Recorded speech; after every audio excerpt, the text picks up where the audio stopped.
Kita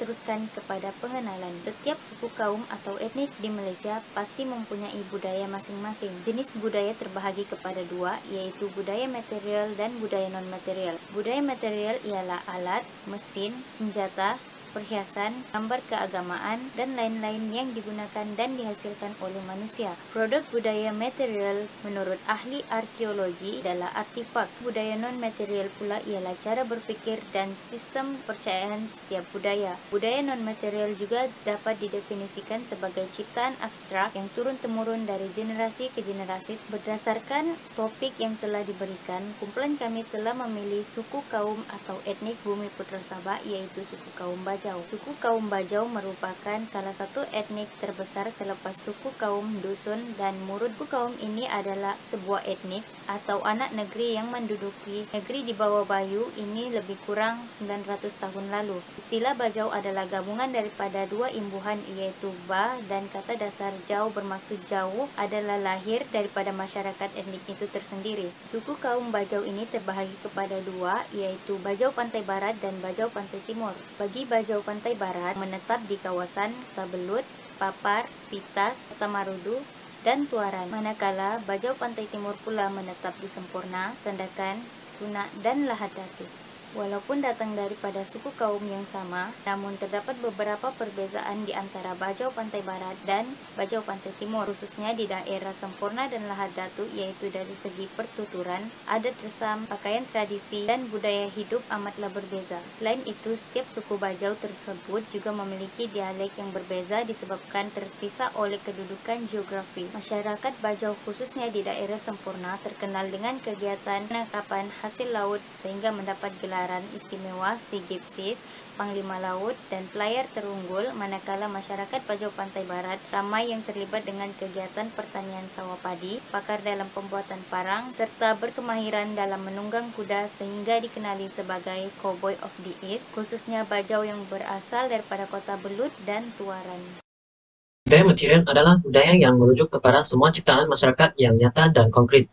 Budaya material merangkumi penemuan yang dihasilkan dari penggalian arkeologi. Seterusnya, budaya material diterjemahkan sebagai objek fisikal, artifak, dan benda. Namun, para sarjana berpendapat bahwa budaya material adalah objek yang diperbuat dan digunakan oleh manusia. Menurut Lavenda dan Schultz, budaya material digunakan sebagai bukti fisikal untuk memahami latar belakang manusia dan aktiviti-aktiviti kebudayaan. Selain itu, budaya material diterima sebagai suatu petunjuk dari tingkat perkembangan sosial dan budaya masyarakat tertentu, dan menunjukkan evolusi masyarakat dari bentuk-bentuk sederhana menjadi kompleks. Misalnya, budaya material meliputi peralatan kehidupan seperti pakaian, perumahan, senjata, alat-alat musik, dan sebagainya. Pakaian tradisional masyarakat Melayu juga merupakan salah satu contoh budaya material yang telah mula dipakai sebelum zaman Kesultanan Melayu Melaka. Namun, ciri-ciri keasliannya masih dikekalkan sehingga hari ini. Walau bagaimanapun, kajian budaya material tidak hanya tertumpu pada artifak itu sendiri, tetapi lebih pada makna-makna objek itu kepada orang-orang. Salah satu sifat yang membezakan manusia dari spesies lain adalah sejauh mana kita berinteraksi dengan objek, sama ada ia digunakan atau diperdagangkan, dan sama ada ia dikurasi atau dibuang. Seterusnya makanan tradisional bagi masyarakat Bajau di Sabah. Yang pertama sekali adalah sagol maupun senagol. Hidangan ini merupakan hidangan yang agak populer dan sangat digemari oleh masyarakat Bajau di Sabah. Dan pada umumnya, sagol membawa maksud dicampur atau mencampur adukkan. Sagol ini bawa pelbagai gelaran seperti siagol dan senagol. Kebiasaannya, hidangan ini dimakan bersama keluarga ketika berkumpul menyambut perayaan. Dan ianya merupakan makanan yang berasaskan isi ikan yang dimasak bersama kunyit, sama ada berkuah maupun tidak berkuah. Ikan yang digunakan biasanya ikan pari, ikan punta, dan ikan-ikan yang mempunyai hati yang besar. Kerana hati yang besar ini sangat penting bagi memberi rasa dalam hidangan yang sangat digemari oleh masyarakat Bajau ini, yaitu sagol maupun senagol. Makanan tradisional yang seterusnya ialah putu. Putu ini merupakan makanan tradisi yang agak popular bagi suku kaum Bajau Pantai Timur Sabah. Makanan ini juga berasaskan ubi kayu dan tidak lagi berasaskan isi ikan seperti sagol, tapi hanya berasaskan ubi kayu yang diparut dan dikukus sehingga masak. Suku kaum Bajau juga menggantikan nasi kepada putu dan biasanya ianya dimakan bersama ikan goreng, ampap, ikan bakar dan beberapa makanan laut yang lain lagi. Orang tua suku kaum Bajau juga lebih gemar makan putu berbanding nasi walaupun teksturnya agak kenyal, melekit dan sedikit masam, tetapi ianya mampu menjadi pembuka selera seluruh masyarakat, terutama bagi orang yang mempunyai kurang selera makan. Namun, tidak digalakkan minum air bikarbonat bersama putu ini kerana kemungkinan akan menyebabkan perut kembung dan berasa tidak selesa. Seterusnya adalah tompek atau tinompek. Tompek atau tinompek ini merupakan hidangan yang berasaskan ubi kayu sama seperti putu. Beza tompek dengan putu adalah dari segi masakannya. Suku kaum Bajau di daerah lain menggelar hidangan ini sebagai anggang tetapi hanya segelintir sahaja. Tompek ini juga kebiasaannya menjadi makanan pengganti nasi dan sering dimakan bersama sayur-sayuran dan ikan-ikan. Untuk menghasilkannya perlu dibersihkan ubi kayu terlebih dahulu dan diparut untuk digoreng sehingga warnanya menjadi kekuningan tanpa menggunakan minyak. Salam sejahtera, nama saya Natasha binti Nordin dan seterusnya saya akan membincangkan tentang budaya material pakaian tradisional. Pakaian tradisi suku kaum Bajau adalah terkenal dengan kemahiran kerja tangan seperti tenunan dan sulam menyulam. Seperti etnik lain di Sabah, etnik Bajau juga mempunyai pakaian tradisional khusus yang kebiasaannya dipakai semasa majlis keramaian tertentu. Etnik lelaki Bajau biasanya mengenakan baju tradisional yang dipanggil badu. Badu atau baju ini biasanya dipilih kain berwarna hijau. Baju ini dihiasi dengan butang Betawi di belahan hadapannya. Butang Betawi juga ada kalanya digunakan untuk hiasan lengan baju. Lengan baju dibelah hingga ke siku memperlihatkan baju bahagian dalam yang berwarna kontra. Baju tradisi ini seperti biasa dipakai pada majlis perkahwinan. Bagi wanita Bajau Kota Belud pula, biasanya mereka memakai baju yang dipanggil badu sibak. Baju ini dibuat daripada kain satin yang terang, selalunya kuning. Sementara baju di bahagian dalam berwarna kontra. Pada belahan baju dihiasi dengan butang Betawi. Butang ini masih lagi digunakan untuk pakaian tradisi bangsa Belanda. Ada kalanya lengan baju juga akan dihiasi dengan butang yang sama. Semasa menghadiri majlis rasmi, etnik wanita Bajau ini biasanya mengenakan baju yang dipanggil badu sampit. Badu sampit ini biasanya dipilih daripada kain jenis satin yang berwarna terang. Mereka juga akan memakai sarung panjang yang dipanggil olos berangkit. Sarung panjang ini digunakan untuk majlis perkahwinan. Dan akhir sekali, pakaian tradisi ala bimbang adalah kemestian pada majlis keramaian dan pesta. Kurang lengkap acara itu jika tidak mengenakan persalinan itu. Bagi si pemakai baju ala bimbang, tidak lengkap jika tidak memakai mahkota atau dipanggil cabang. Bagi penari pula, sudah menjadi adat resam mereka untuk mengenakan sarung kuku atau salung bagi menunjukkan lagi lemah gemalai, tarian igal-igal. Assalamualaikum dan salam sejahtera. Saya Siti Nur Ashikin binti Ibrahim akan membentangkan budaya material suku kaum Bajau iaitu alat muzik tradisional. Terdapat beberapa alat muzik tradisional suku kaum Bajau yang mempunyai fungsinya yang tersendiri. Yang pertama ialah kulintangan. Kulintangan merupakan alat muzik yang berbusut dan terdiri daripada 8 hingga 9 buah gong kecil yang mana setiap satunya mengeluarkan bunyi yang berbeza-beza. Kulintangan ini merupakan alat muzik yang sangat penting dalam kaum Bajau kerana amat diperlukan dalam sesuatu majlis, khususnya majlis malam berinai dan majlis akikah. Perbuatan memainkan kulintangan ini juga dipanggil sebagai bertitik dalam masyarakat Bajau. Yang kedua ialah gong. Gong mempunyai saiz yang lebih besar berbanding kulintangan dan permukaannya memiliki garisan di sekeliling dan dinding yang tinggi bagi membezakan bunyi. Gong ini mempunyai nilai yang tinggi dalam masyarakat Bajau kerana digunakan dalam majlis-majlis tertentu. Yang ketiga ialah gendang. Gendang diperbuat daripada kayu merbau dan menggunakan kulit kambing yang diregangkan di hujung gendang. Gendang merupakan pelengkap alat muzik yang dimainkan di sesuatu majlis. Bagi kaum Bajau pula, gendang ini berfungsi sebagai penyambut tetamu yang penting dan untuk menyambut pengantin lelaki. Budaya non-material merupakan salah satu elemen di dalam budaya yang mengandungi idea nilai, atau sikap yang dibentuk oleh suatu budaya itu sendiri. Ianya merupakan kombinasi dari elemen-elemen yang mempengaruhi cara orang berfikir dan bagaimana mereka bertindak seperti kepercayaan, sikap, bahasa, dan norma. Secara umumnya, sistem sikap dan kepercayaan di dalam komuniti ini diciptakan oleh institusi sosial seperti keluarga, agama, kerajaan, pendidikan, dan sebagainya. Tambahan pula, ianya mempunyai hasil karya daripada hasil karya yang tidak mempunyai rupa bentuk dan biasanya merupakan hasil karya yang bersifat abstrak yang boleh diwariskan kepada generasi ke generasi. Walau bagaimanapun, budaya non-material ini mempunyai simbolik yang berkaitan dengannya bagi menjamin kewujudan perkara tersebut. Assalamualaikum dan salam sejahtera. Saya Nurul Atika Iswani binti Abdullah, nombor matriks BB201105667. Hari ini akan membentangkan mengenai budaya non-material dan fungsinya kepada masyarakat Bajau. Okey, pada hari ini saya akan membentangkan dari segi aspek bahasa.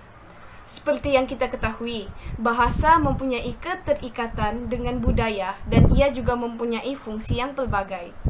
Seperti menyatakan perasaan, kemahuan, dan juga memberitahu mengenai sesuatu kenyataan ataupun kebenaran. Bahasa dalam masyarakat Bajau mampu digunakan dalam konteks tradisi lisan dan juga sastra lisan.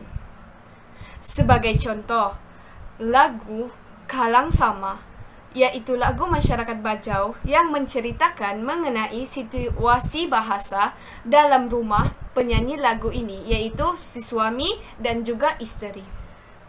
Selain itu, lagu ini juga turut menceritakan mengenai keinginan tuan rumah untuk meraihkan saudara-saudara yang datang untuk menziarahi mereka. Hal ini dapat kita lihat daripada salah satu bait lirik dalam lagu ini, iaitu Anak Dinakan Sambut Tidokka. Lagu ini biasanya dimainkan pada waktu malam dan mengandungi pelbagai interaksi seperti peristiwa bahasa dan juga lakuan bahasa. Daripada lagu ini yang kita jadikan sebagai contoh, dapat dilihat bahawa kegunaan bahasa bagi masyarakat Bajau adalah sangat penting bagi memastikan sesuatu yang ingin disampaikan oleh mereka difahami oleh masyarakat dan juga dapat diambil tindakan yang sewajarnya. Seterusnya mengenai adat perkahwinan.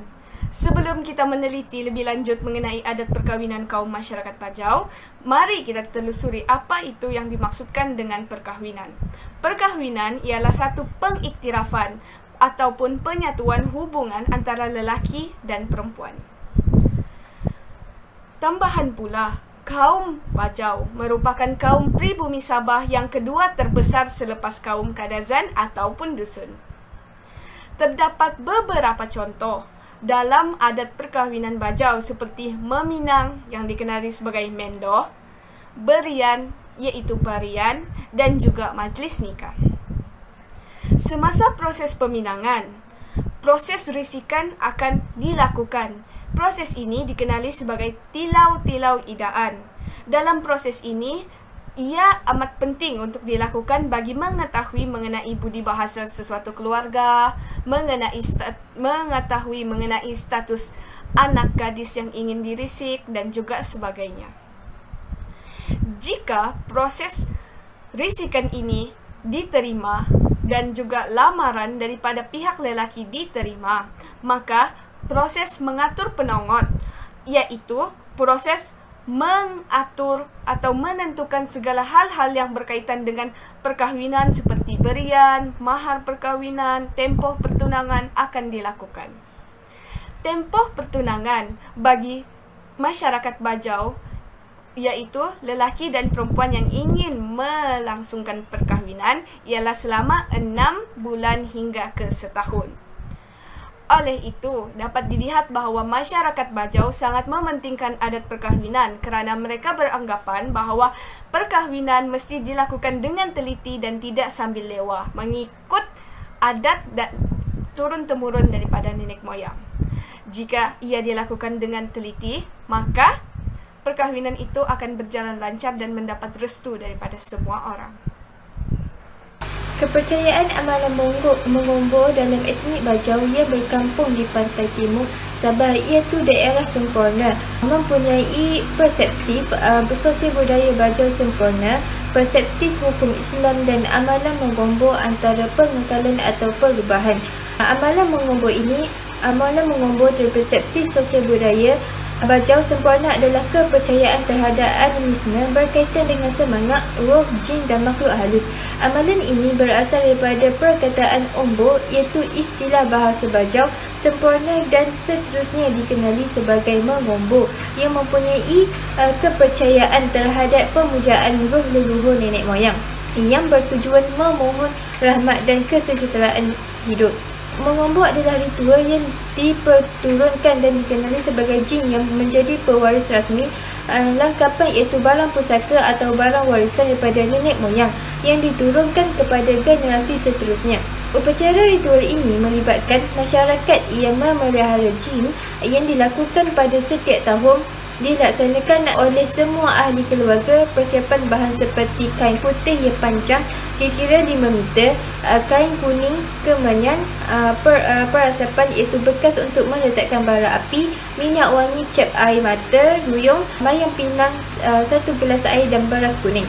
Amalan mengombor dari perseptif hukum Islam ialah amalan perubatan secara tradisional yang bertentangan dengan syarak kerana mempunyai unsur-unsur menyamakan kepercayaan yang bertentangan dengan ajaran Islam. Kepercayaan ini mempunyai unsur tasyabuh kerana dipercayai jika ritual amalan ini tidak dilakukan oleh masyarakat Bajau Laut, akanismi dinasmi yang mempercayai bahawa roh yang sudah mati atau meninggal akan memberi manfaat dan mudarat kepada orang yang masih hidup. Hal ini bercanggah dengan konsep tauhid uluhiyah dan tauhid rububiyah. Amalan mengombor antara pengekalan atau perubahan adalah amalan tradisi yang menjadi masalah antara generasi muda dan generasi tua yang mahu pengekalan atau perubahan. Ini kerana generasi muda tidak ada keinginan untuk mengekalkan adat dan budaya mengombor kerana beranggapan bahawa amalan ini bersifat khurafat dan mendatangkan bahaya kepada mereka. Namun begitu, generasi tua lebih kepada melestarikan tradisi ini untuk mengekalkan rasa jati diri sebagai pewaris Bajau yang memelihara amalan mengombor. Adat kematian sangat penting bagi orang Bajau kerana pengurusi mati mempengaruhi imbalan di akhirat menurut kepercayaan mereka. Terdapat 3 proses dalam melakukan ritual kematian ini. Yang pertama, upacara sebelum penguburan adat balu-balu iaitu proses pertama untuk memberitahu kepada orang kampung bahawa ada kematian dengan memalukan alat seperti kulintang, gong dan berbandil. Kedua adalah proses usungan, cara membawa jenazah ke tanah perkuburan dan alat yang digunakan untuk mengangkat atau mengusung jenazah itu disertakan dengan bacaan selawat. Namun berlainan dengan proses usungan pada masa dahulu, iaitu usungan mengikut kelas keranda sangkap-sangkap yang dipanggil oleh orang Bajau diperbuat daripada buluh dan bentuk tajam di hadapan seperti perahu untuk masyarakat biasa. Payung kematian yang menjadi simbol ritual kematian dibawa bersama perarakan jenazah, terdiri daripada warna kuning, merah jambu, hijau dan lain-lain.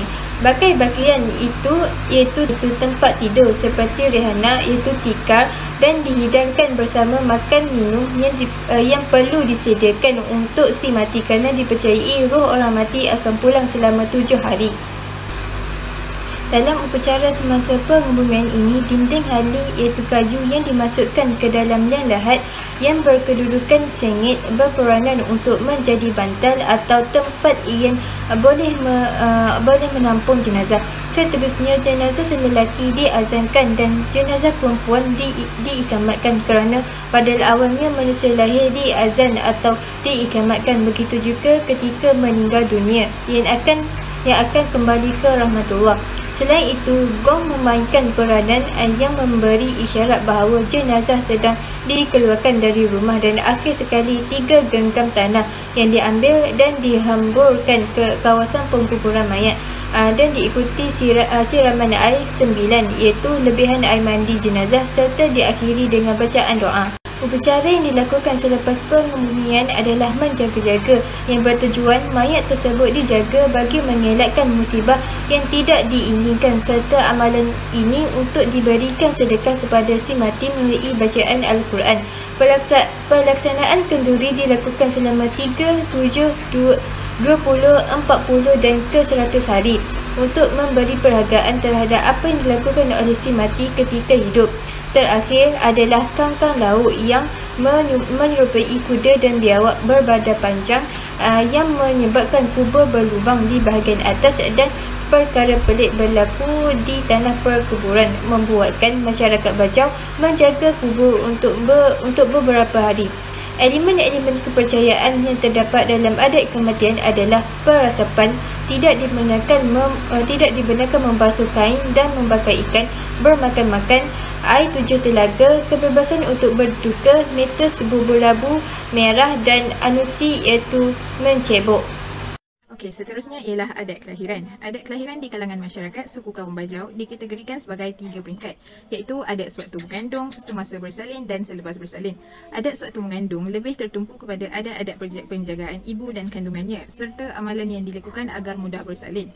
Contohnya, wanita yang mengandung dari suku kaum Bajau perlu menjalani beberapa pantang larang tertentu. Sebagai contoh, tidak boleh berjalan malam kerana dikhawatiri akan diganggu makhluk halus. Yang kedua, tidak boleh meminum atau mandi dengan air hujan yang jatuh dari bumbung. Hal ini kerana kepercayaan mereka yang membimbangi tembuni ataupun uri akan terus mati. Seterusnya, semasa bersalin, suku kaum Bajau mengamalkan ataupun menggunakan khidmat bidan. Selain itu, suku kaum ini juga akan meletakkan duri atau barang-barang tajam di kawasan rumah bagi mengelakkan gangguan makhluk halus. Yang seterusnya, selepas bersalin, seperti adat sewaktu mengandung, wanita mengandung bagi suku kaum ini juga perlu berpantang. Contohnya dari segi pemakanan. Mereka tidak boleh makan makanan selain bubur dan nasi tanpa lauk serta diberi ubat yang diperbuat daripada tumbuhan serta akar herba mengikut ramuan turun-temurun suku kaum ini.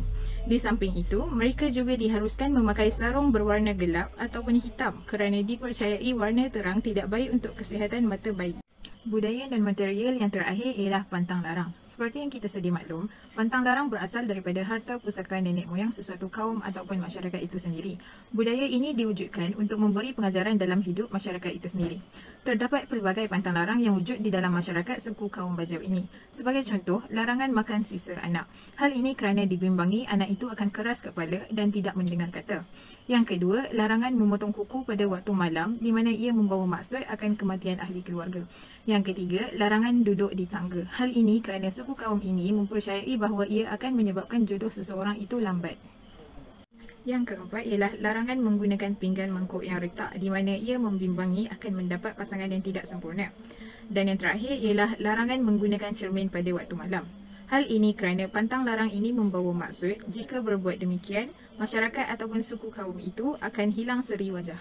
Seterusnya kesimpulannya memang tidak dapat dinafikan bahawa amalan dan budaya material serta non-material sesuatu bangsa perlu diteruskan dan dipelihara seperti penerusan amalan-amalan tradisi yang dilakukan oleh masyarakat Bajau kerana elemen serta konsep-konsep budaya ini penting bagi manusia untuk merujuk secara khusus kepada simbolik yang digunakan oleh kumpulan etnik yang lain dari segi budaya material dan non-materialnya. Namun begitu, secara tidak langsung wujud beberapa konflik antara tuntutan keagamaan dan amalan masyarakat Bajau ini.